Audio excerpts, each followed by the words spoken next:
முன்னாள் அமைச்சரும் தேசிய சுதந்திர முன்னணியின் தலைவருமான விமல் வீரவன்ச ஒரே நாளில் மிக பிரபலமான நபராக மாறியுள்ளார்.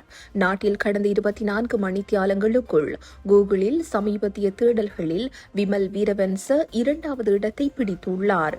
நேற்றைய தினம் கல்வி அமைச்சருக்கு முன்பாக முன்னாள் அமைச்சர் விமல் வீரவன்ச மற்றும் சிவில் சமூக அமைப்புகளை சேர்ந்தவர்களால் சத்தியாகிரக போராட்டம் ஒன்று ஆரம்பித்து வைக்கப்பட்டது. இந்த போராட்டத்தின் பின்னர் விமல் வீரவன்சவின் பெயர் கூகுளில் அதிகமாக தேடப்பட்டுள்ளது. நாட்டில் தற்போது பாரிய சர்ச்சைக்குரிய விடயமாக பேசப்படும் கல்வி அமைச்சர் ஹரணி அமரசூரியவின் கல்வி மறுசீரமைப்பு திட்டத்திற்கு எதிர்ப்பு தெரிவித்து விமல் வீரவன்ச குழுவினரால் இந்த சத்தியாகிரக போராட்டம் ஆரம்பிக்கப்பட்டது.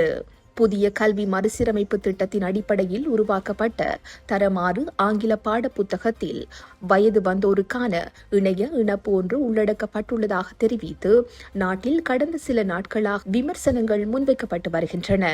இதன்படி இதற்கு கல்வி அமைச்சரும் பிரதமருமான ஹரணி அமரசூரிய பொறுப்பு கூற வேண்டும் என்று தெரிவித்து எதிர்க்கட்சியினர் கடும் விமர்சனங்களை முன்வைத்து வருவதுடன் அமைச்சு பதவியிலிருந்து பிரதமர் ஹரணி அமரசூரிய விலக வேண்டும் என்றும் அழுத்தம் பிறப்பிக்கப்பட்டு வருகிறது.